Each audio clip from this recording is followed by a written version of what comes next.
Guys, kembali lagi bersama gua di Sakahyang Review. By the way, apa kabar kalian yang tanpa henti merequest film Korea paling viral tahun ini? Kalem, bukannya gak mau, tapi film Korea CR-nya sangat edan, di mana biasanya mereka tanpa ampun langsung memberikan teguran. Maka dari itu, kita bahas dulu di Sakahyang 2 buat cari aman, di mana film yang akan dibahas kali ini adalah Salkmoji 2026. Oke lah, daripada kalian penasaran, mending kita langsung saja ke pembahasannya. Dan jika kalian suka dengan channel ini seperti biasa, silahkan subscribe aja, biar gak ketinggalan video menarik lainnya dari Sakahyang.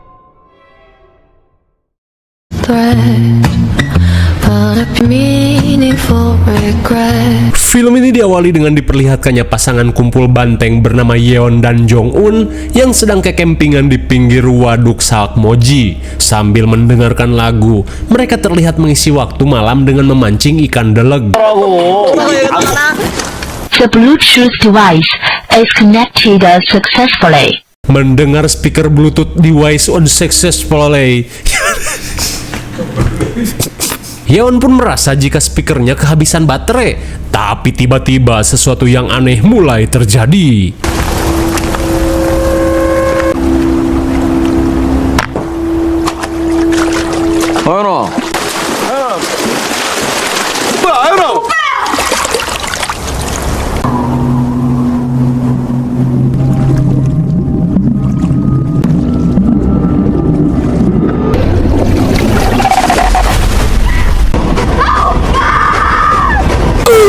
My God, sungguh naas. Debut pasangan ini pun berakhir oleh Jurik Chai, penunggu waduk Salkmoji. Lalu, film pun baru dimulai.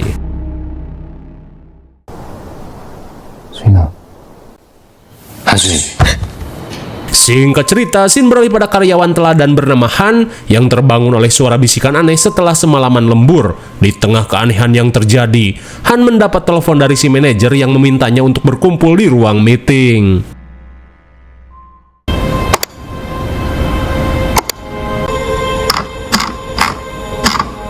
Sesaat kemudian, sambil menunjukkan penampakan Jurik Chai dari hasil street view, si atasan bernama Jimin meminta timnya untuk melakukan pemindaian ulang. Apalagi saat ini, Jang Bae yang melakukan pemindaian sebelumnya sulit untuk dihubungi, di mana penampakan yang muncul di Maps hanya akan membuat polemik di media sosial, seperti halnya penghapusan penampakan pocong di jalanan Indonesia. Hal ini merupakan kode etik yang tidak tertulis untuk menghapus segala bentuk anomali yang tertangkap kamera. Namun setelah melihat foto penampakan tersebut, kebanyakan dari mereka merasa enggan untuk menjalankan tugas tersebut. Akan tetapi Han, si karyawan teladan, langsung menawarkan diri untuk menjalankan tugas itu. Di keesokan harinya, sebelum Han menjalankan tugasnya, si mantan bernama Lee meminta Han untuk berhati-hati. Terlebih tempat yang akan ia kunjungi merupakan salah satu waduk paling angker yang ada di Korea. Hingga saat mobil jemputan datang, Han yang risih pada sikap sok perhatian Lee langsung bergegas pergi. 피디님, 오셨습니까? 안녕하세요. Setelah membereskan barang milik Han, Sung Bin, si kameramen lapangan, langsung memperkenalkan beberapa anggotanya. Terlebih selama ini, Han yang sibuk di kantor tidak pernah turun secara langsung ke lapangan, di mana pacarnya yang bernama Sejong merupakan anggota baru di timnya. Sementara di dalam mobil, Song Tae memberitahu jika di tim tersebut ia dan adiknya bertugas sebagai approokers untuk melakukan pemetaan. Setelah sedikit basa-basi, Han langsung mengajak timnya untuk bergegas.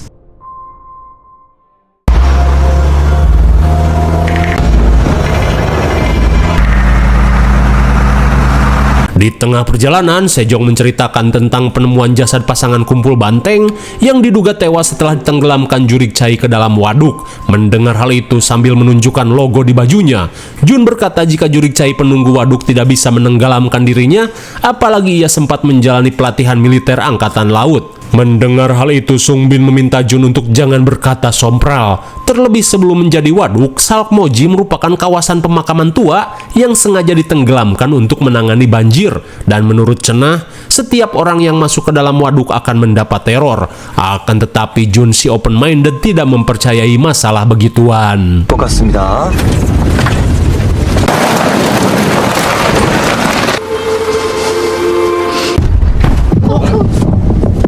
Namun sesampainya di tempat tujuan, mereka pun heran saat mobilnya tiba-tiba menabrak tumpukan batu aneh.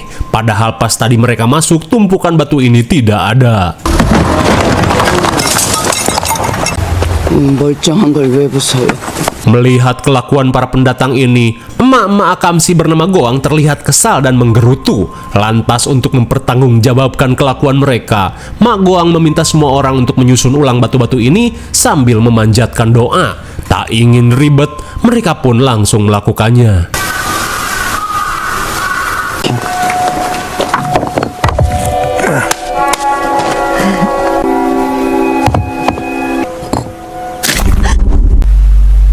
맞았어, aku. Sontak Han pun kaget saat sekilas melihat kokot Ireng yang memegang tangannya. Melihat si emas sudah pergi, Han yang tidak ingin membuang waktu meminta rekan-rekannya untuk mempersiapkan peralatan. 이게 맞아? 이게 땅이래.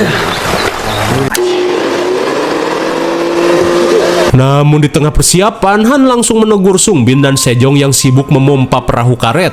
Dirasa Han belum mengetahuinya, Sungbin memberitahu jika mereka merupakan seorang YouTuber. Lantas sambil menunjukkan channelnya, Sejong berkata jika setelah penggarapan Street View selesai, ia ingin melakukan penelusuran ke tengah waduk untuk kebutuhan konten. Mendengar hal itu, Han yang kesal meminta mereka untuk fokus menyelesaikan tugas ini terlebih dulu. Setelah persiapan selesai, Han pun kesal saat sutradara kembali menyelipkan adegan susah sinyal. Namun di tengah kebingungan, Han dan timnya langsung melongo saat melihat Jang Bae yang 2 bulan terakhir sulit dihubungi, tiba-tiba datang membantu mereka. 뭐야? 아저씨! 잡혀요? 됐다. 연결됐는데? Setelah berhasil mendapatkan sinyal, Han yang penasaran langsung menanyakan kemana saja ia selama ini. Namun seakan tidak mau basa-basi, Jang Bae meminta Han untuk fokus dulu pada pekerjaannya, di mana ia akan menceritakan semuanya setelah mereka selesai melakukan pemindaian. 이거 좀 닦으세요.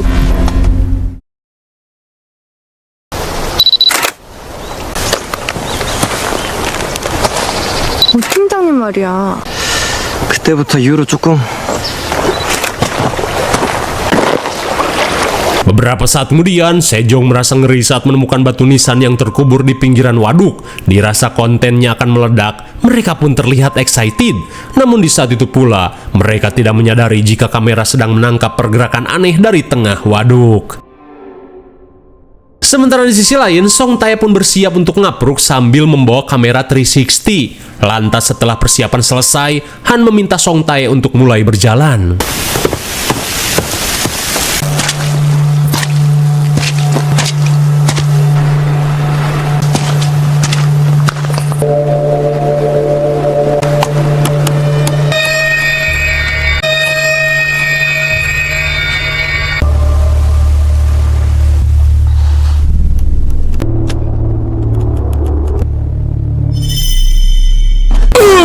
My God, sontak Han pun kaget saat melihat sosok yang mengintip di balik pohon. Akan tetapi, Song Tae yang tidak melihat apapun meminta Han untuk jangan menakutinya. 왜 나가 내가? 왜 저러는 거야? Hingga setibanya di pelang peringatan, Song Tae pun penasaran saat melihat sosok yang melintas di pinggir waduk.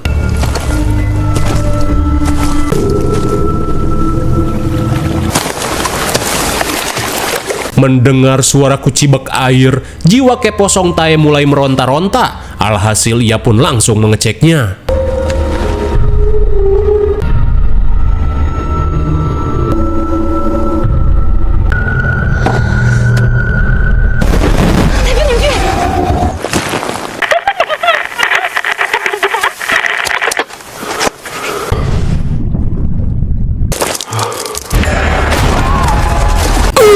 My God, bagaikan ketiban dawegan, Song Tae pun mubui ke waduk setelah dihantam kepala jurig yang jatuh dari pohon. Di saat itu pula, Han dan Jun yang panik bergegas pergi menjemput Song Tae. 형 어디 갔어?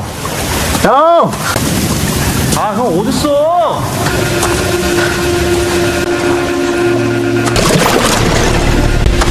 교수님.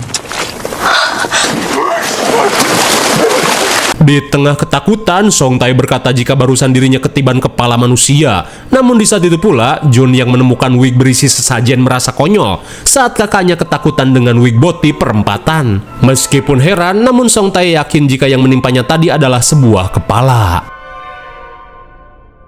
Singkat waktu setelah Song Tae mendapat teror, Sejong langsung menunjukkan foto penampakan jurig yang viral di waduk Salkmoji. Sontak Song Tae merasa ngeri karena jurik tersebut serupa dengan kepala yang menimpa dirinya. Sesaat kemudian, setelah kamera pemindai rusak tenggelam di waduk, Han meminta Jimin untuk mengirimkan kamera pengganti. Meskipun rugi, namun Jimin langsung mengutus Lee untuk mengantarkan kamera ke Salkmoji. Kembali pada Han, ia pun langsung memberitahu timnya jika saat ini pihak kantor sedang mengirim kamera pengganti. Lantas sambil menunggu, Han mengajak timnya untuk beristirahat sejenak. Namun di saat itu pula, Jang Bae yang mengetahui remote kamera hilang di waduk langsung mengajak timnya untuk melakukan pencarian, karena tanpa remote tersebut mereka tidak akan bisa melanjutkan pemindaian. Hingga saat rekan-rekannya pergi, Han pun mendapat telepon dari Lee yang bertugas untuk mengirimkan kamera. Mendengar hal itu, Han langsung memberitahu jika Jang Bae tiba-tiba datang dan membantu proyeknya. Namun Han menambahkan, di mana setelah 2 bulan menghilang, ia merasa ada sesuatu yang aneh pada diri Jang Bae.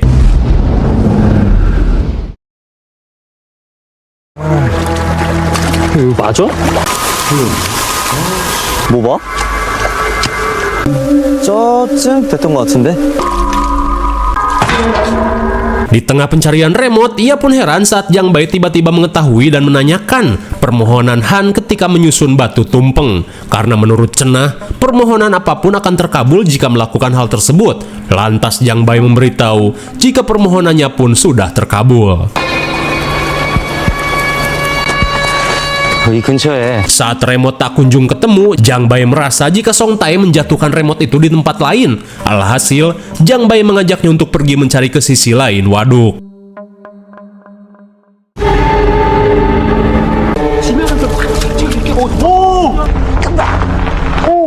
Di malam harinya, sambil menunggu Song Tae dan Jang Bae kembali, Sejong terlihat ngeplog menggunakan kamera motion detector supaya kameranya mampu menangkap pergerakan aneh yang ada di sekitar waduk.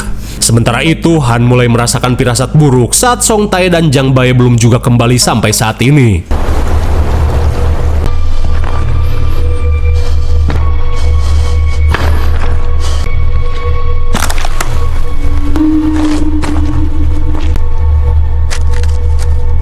Melihat kartu memori yang tergeletak, Han yang penasaran meminta Sejong untuk mengecek isi memori ini. 팀장님 아니에요?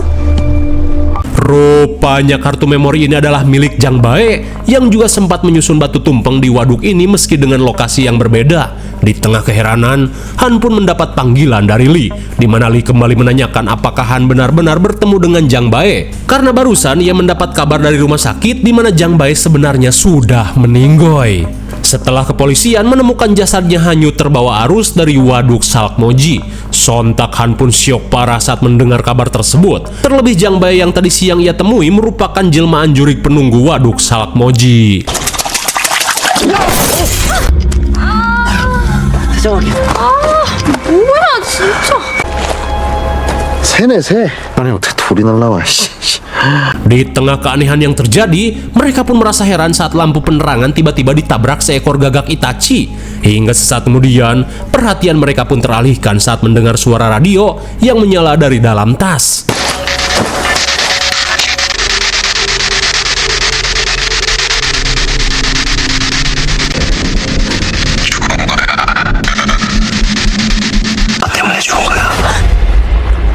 Dirasa situasi sudah tidak aman, Han yang khawatir mengajak rekan-rekannya untuk mencari Song Tae. Sementara di sisi lain, Song Tae merasa muak saat Jang Bae malah mengajaknya berputar-putar. 뭐 하자는 거야 이씨.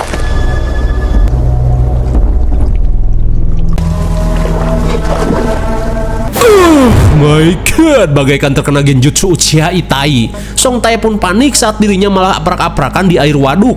Namun bukannya kabur, Song Tae malah mendekati sosok kewes yang ngejogrok di bawah pohon.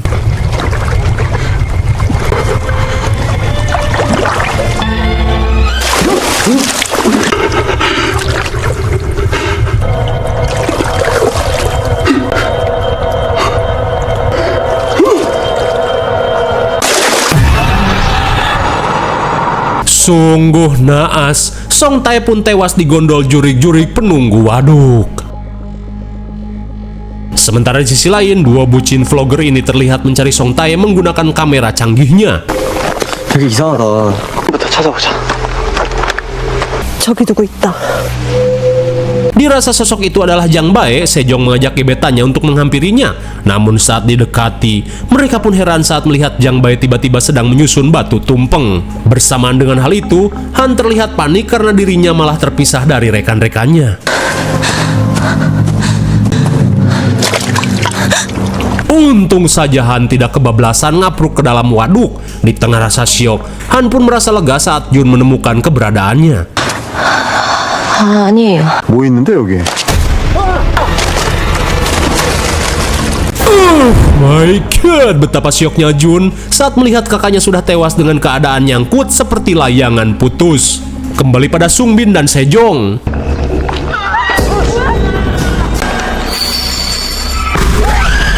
Sontak mereka pun syok parah saat menyadari sosok ini merupakan jurik penunggu waduk.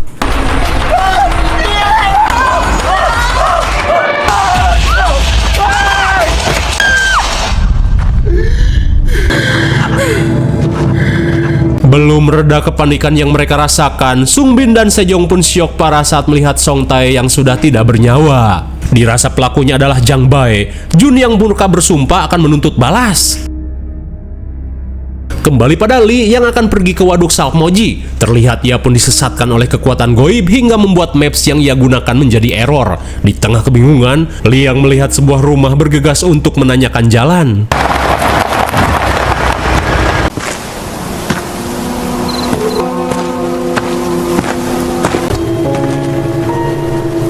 저 실례합니다.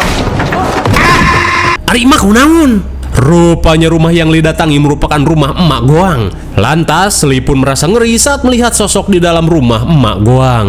Sesaat kemudian, Goang mengungkapkan jika sosok mengerikan yang Lee lihat merupakan perwujudan jurik putrinya yang tewas tenggelam di waduk Salkmoji. Setelah mendengar hal itu, Lee yang berusaha menjemput Han dan timnya langsung menanyakan jalan menuju waduk. Akan tetapi, emak Goang meminta Lee untuk jangan gegabah karena tidak semua orang bisa kembali dari waduk dengan selamat. Lantas sambil membawa sebongkah batu, Goang meminta Lee untuk melakukan permohonan dan menyimpan batu di batu tumpeng agar keinginannya untuk menyelamatkan rekan-rekannya bisa terwujud.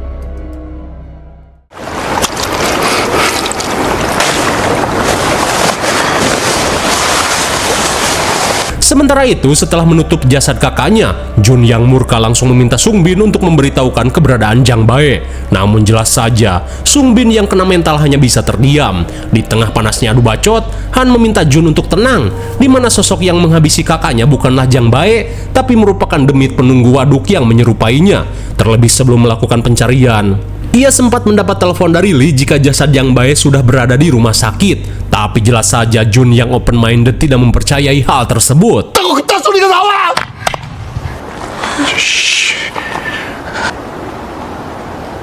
Melihat Jang Bae malah recall, Jun yang kesal langsung mengejarnya.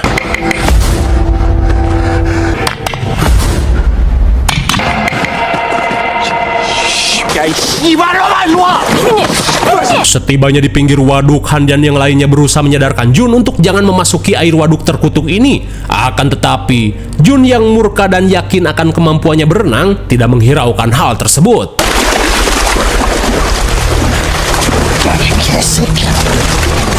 Oh my God, Jun yang keras mulut pun syok parah saat ucapan rekan-rekannya terbukti benar.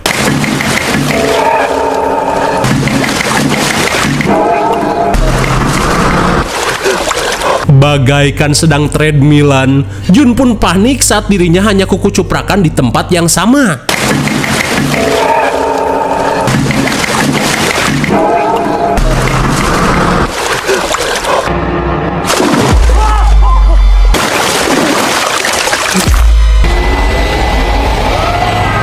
Sungguh naas, pelatihan angkatan laut yang ia kuasai tidak mampu melawan jurik penunggu waduk. Di saat itu pula, mereka yang berusaha kabur seketika melongo saat tumpukan batu tumpeng yang sempat mereka susun tiba-tiba hilang entah kemana.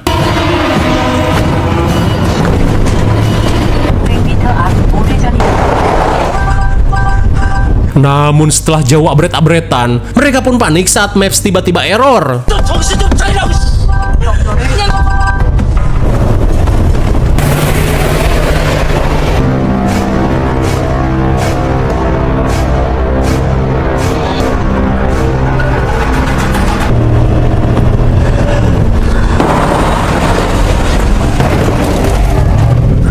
Seketika mereka pun lemas saat menyadari jika mereka malah kasarung alias berputar-putar di tempat yang sama. 한수인! 한수인! 자, 앞에 좀 봐봐! 앞에 불이라고 지금! 어?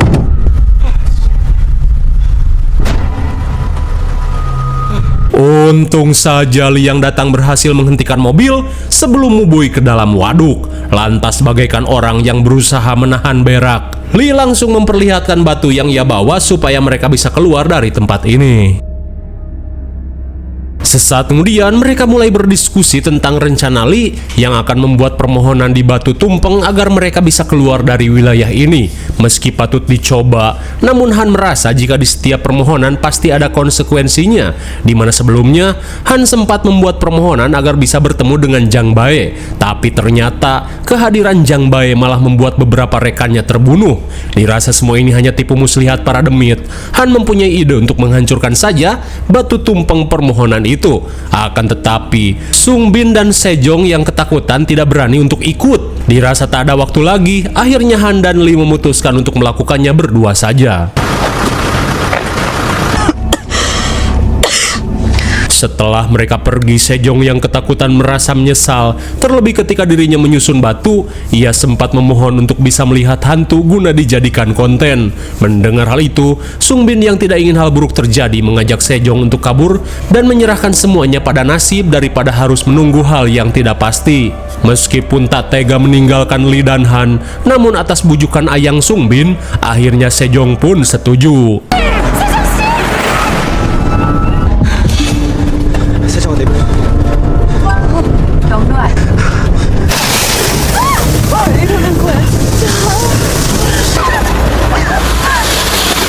Baru saja beberapa meter, keanehan pun mulai mereka alami.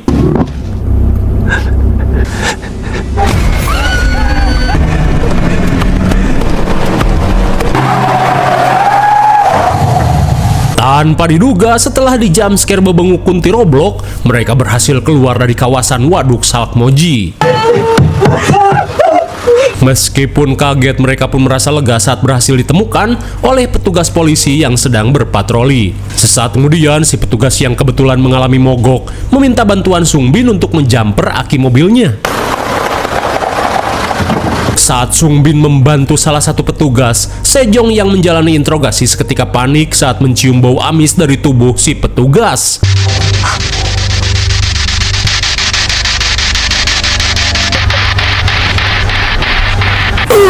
My God, meski keinginannya untuk bertemu dengan jurig terwujud, Sejong pun lemas saat petugas yang ada di hadapannya merupakan jurig bermata kotoken. Di saat itu pula Sung Bin pun syok parah saat dirinya baru sadar jika saat ini dirinya malah berada di depan waduk, dan rupanya pelarian mereka hanyalah delusi yang diciptakan oleh para demit.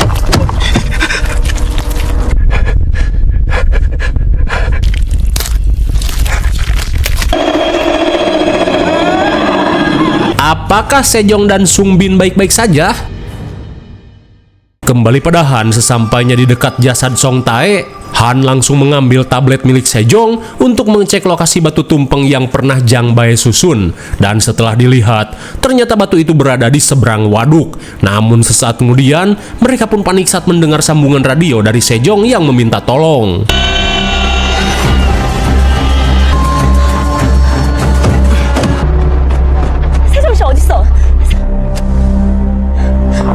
Melihat Sejong bersembunyi di kolong mobil, Han dan Lee berusaha membujuknya untuk keluar.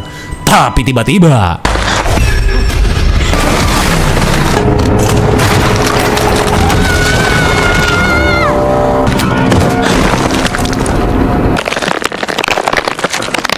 sungguh naas. Sontak mereka pun syok parah saat melihat Sejong dan Sung Bin tewas dengan cara yang mengerikan. Di tengah kepanikan, Lee langsung mengajak Han untuk melanjutkan rencana mereka.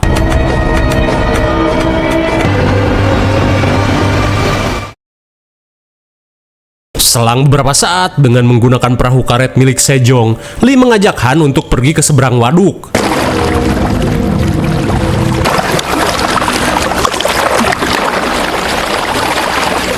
Namun di tengah perjalanan, Han yang mencium bau amis seketika merasakan kejanggalan. Dan ternyata sosok yang bersamanya naik perahu bukanlah Lee, melainkan jurik waduk yang mampu berubah-ubah wujud. Kemudian si jurik ini berusaha menghasut Han untuk nyebur ke dalam waduk. 다 죽었네. 너 하나만 죽었으면 끝났을 일인데. 그래, 기태도 부르자.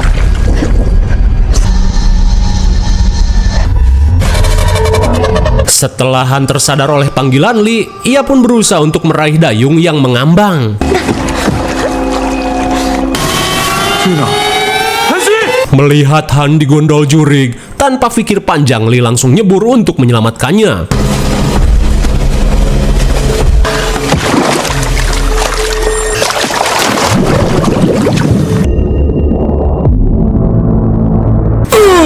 My God, sontak Lee merasa ngeri saat melihat banyaknya korban jurig ditanam di dasar waduk seperti pohon singkong.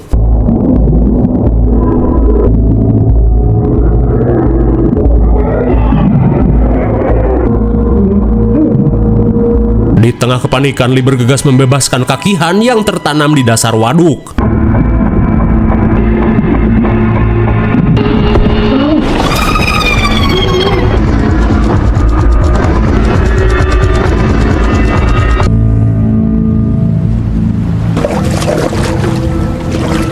Meski berhasil membebaskan Han, namun suenya si jurik cai berhasil menangkap Lee. Hingga sesampainya di sisi lain waduk, Han bergegas mencari tumpukan batu yang sempat disusun Jang Bae.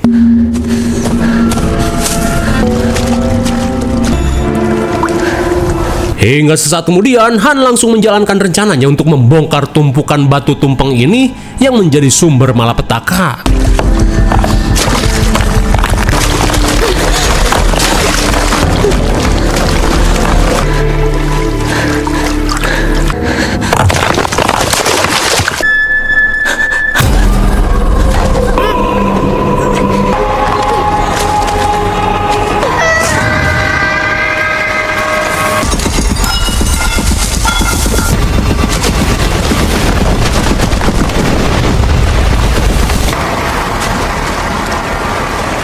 Meski berhasil meruntuhkannya, namun suainya iblis dalam tumpukan batu berhasil menggondol Han. Bersamaan dengan hal itu, Lee pun akhirnya terbebas dari si jurik cai dan bergegas mencari keberadaan Han.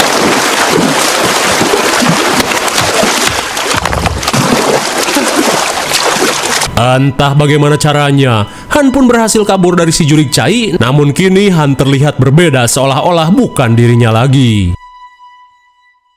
Singkat cerita, sekembalinya ke kantor, Lee yang khawatir langsung menghampiri Han yang termenung. Namun sesaat kemudian, Han meminta Lee agar jangan lagi mengkhawatirkannya, terlebih semuanya sudah selesai.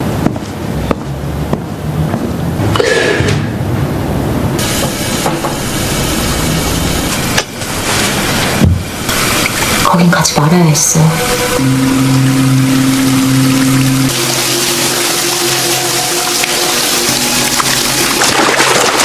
Tanpa diduga, sebenarnya Lee masih berada di wilayah waduk.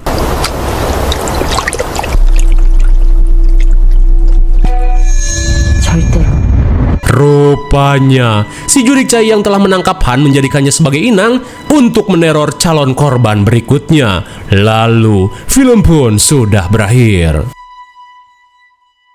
Bagaimana, mengerikan sekali bukan? Sudah tidak perlu dijelaskan lagi karena semuanya sudah jelas. IMDb untuk film ini adalah 5,9 dan menurut sekalian cocok saja dengan nilai segitu. Mungkin segini saja review dan pembahasan film Salakmoji 2026. Jangan lupa like dan subscribe supaya kalian tidak ketinggalan jika ada video menarik lainnya dari Sekalian. Thanks for watching. See you next video. Bye bye.